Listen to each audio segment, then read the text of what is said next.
Greetings and welcome to the Introduction to Astronomy. In this week's exploration of the solar system, we are going to talk about the Deep Impact spacecraft and what it told us about our solar system. So let's go ahead and get started. So what is Deep Impact? Well, the craft was launched on January 12th of 2005 and was scheduled to visit comet Tempel 1.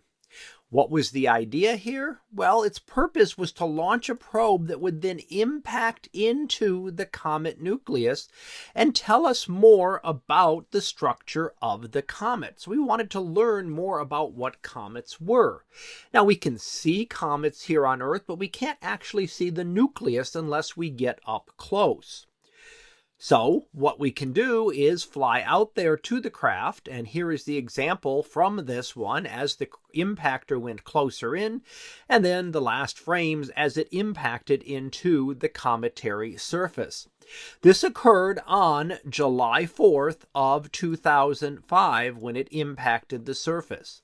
And one thing we found that it was actually more dusty than icy. At least this specific comet was a lot more dust making it up than just ice, as we often had thought. It was a very fine-grained material, and the impact crater was not seen. So some of the problems with it is that we weren't able to see the comet, the impact, because of the large amount of dust that was thrown out into space. So, if you remember, this was not an orbiter. This craft did not orbit the comet. It flew by, and as it approached the comet, it released the impactor, which then crashed into the comet's surface, and then the craft flew by, monitoring this as much as it could, before it got too far away. Well, the dust cloud didn't settle quick enough that was able to occur, that we were never able to see the actual results. And that actually required another space mission to really be able to see the impact crater. But another thing that was found was that about 3/4 of the comet was empty space. So while it is very dusty, there is ice there as well. But it's a very fluffy object. It's not a very densely packed object. It's mostly empty space.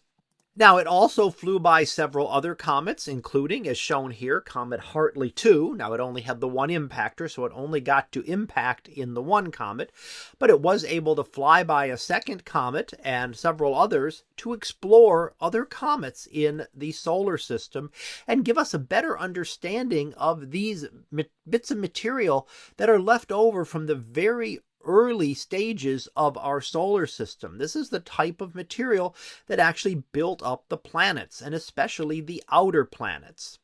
Now, the mission was continually extended, but finally contact was lost with the craft in August of 2013, which ended its mission. But it was successful in being able to send the impactor to Tempel 1, as well as to be able to visit other comets, including Hartley, as shown here.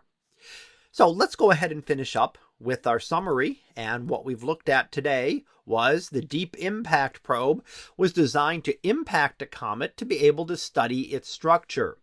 It found that the comet was more fine-grained than expected and mostly empty space.